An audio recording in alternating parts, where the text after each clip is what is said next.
जिला प्रमुख चुनाव के नतीजों के बाद कांग्रेस में एक बार फिर अंदरूनी कलह जग जाहिर हो गई है।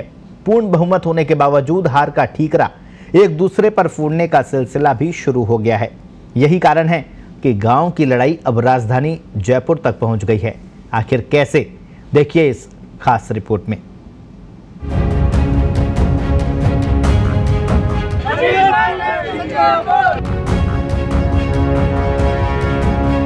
लेकिन कुछ जयचंद जो बीजेपी के हाथ बिके हुए हैं, लेकिन कांग्रेस में रहकर बीजेपी का काम कर रहे हैं, ये उन जयचंदों की शक्ल को साफ दिखाता है, उनकी मंशा को साफ दिखाता है कि वो रह तो कांग्रेस में रहे लेकिन काम बीजेपी का कर रहे हैं। खेल मंत्री अशोक चांदना का ये कबूलनामा साबित कर रहा है कि जिला प्रमुख चुनाव में उसे भाजपा ने नहीं बल्कि अपनों ने ही हराया है। कांग्रेस में गुटबाजी और भीतर घात का अंदाजा इसी बात से लगाया जा सकता है कि 4 जिलों में पूर्ण बहुमत होने के बावजूद उसे अपनों की नाराजगी के चलते 3 जिलों में ही जिला प्रमुख से संतोष करना पड़ा। जबकि परिणामों के बाद ये माना जा रहा था कि सत्ताधारी दल होने के कारण कांग्रेस भरतपुर में निर्दलियों को साध कर 5 जिलों में जिला प्रमुख बना सकती है। अब जब परिणाम सबके सामने हैं तो ये माना जा रहा है कि कुछ दिन से शांत बैठे गहलोत और पायलट समर्थक एक बार फिर सक्रिय होंगे।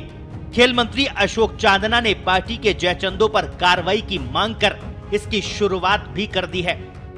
आला कमान ने 1 साल पहले और माननीय मुख्यमंत्री जी ने फॉरगेट एंड फॉरगिव पॉलिसी के तहत बड़ा दिन रखते हुए सबका स्वागत किया, और उसके बाद अगर इस प्रकार की धोखाधड़ी पार्टी के साथ में होती है, निश्चित रूप से ऊपर तक शिकायत तो जाएगी, रुकेगी नहीं। सिर्फ चांदना ही नहीं, मुख्यमंत्री अशोक गहलोत ने भी जिला प्रमुख चुनाव में समीकरण बिगड़ने के बाद अपने ही विरोधियों पर हमला बोलकर नई बहस छेड़ दी है। नतीजों के बाद सोशल मीडिया अकाउंट पर गहलोत ने लिखा, कल तक सरकार पर सत्ता का दुरुपयोग का आरोप लगा रही भाजपा ने जयपुर जिला परिषद में हॉर्स ट्रेडिंग का सहारा लेकर अपना जिला प्रमुख बनाया है। यदि कांग्रेस सरकार पूर्ववर्ती भाजपा सरकार की भांति सत्ता का दुरुपयोग करती तो ऐसा संभव ही नहीं होता। इस हॉर्स ट्रेडिंग में वही लोग शामिल है जो पहले भी राजस्थान में सरकार गिराने का कुप्रयास कर चुके हैं। मुख्यमंत्री अशोक गहलोत का इशारा साफ तौर पर सचिन पायलट पर था। सीएम गहलोत का बयान इसलिए भी महत्वपूर्ण है क्योंकि पायलट समर्थक चाकसू विधायक वेद प्रकाश सोलंकी पर जिला प्रमुख चुनाव में गड़बड़ी करने के आरोप लगाए जा रहे हैं। पार्टी से बागी होने वाले दोनों जिला परिषद सदस्य सोलंकी के करीबी माने जाते हैं। ऐसे में अब सियासी गलियारों में इस बात की चर्चा तेज हो गई है कि गहलोत खेमा मंत्रिमंडल विस्तार का दबाव बना रहे पायलट खेमे पर कार्रवाई के लिए आला कमान पर दबाव बनाएगा। उधर पायलट खेमे ने भी दबाव में आने की बजाय आक्रामक रुख अपनाने की तैयारी कर ली है। जन्मदिन के बहाने हजारों की भीड़ जुटाकर शक्ति प्रदर्शन करने वाले सचिन पायलट ने आला कमान को यह संदेश देने की कोशिश की है कि राजस्थान में वे पार्टी का बड़ा चेहरा है जिसे जनता का प्यार मिल रहा है। ऐसे में उनकी अनदेखी पार्टी के लिए नुकसानदायक साबित हो सकती है। प्रियंका गांधी के बेहद करीबी और सचिन पायलट समर्थक आचार्य प्रमोद कृष्णन का सचिन पायलट को बधाई देने का अंदाज गहलोत खेमे की चिंताएं बढ़ा रहा है।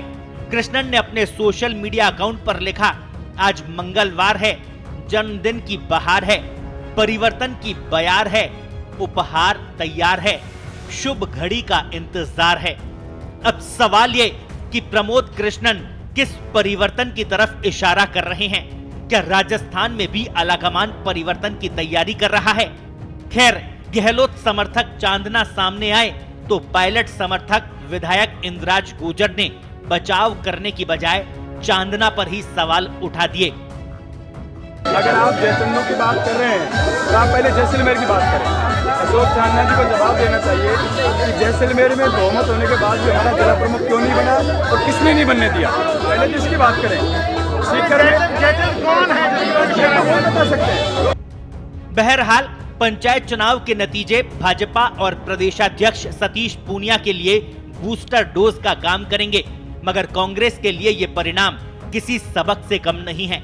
आलाकमान की दखलंदाजी के बावजूद जिस तरह का माहौल कांग्रेस की अंदरूनी राजनीति में देखने को मिल रहा है, ये 2023 के चुनाव में पार्टी को सत्ता से बेदखल करने के लिए काफी है।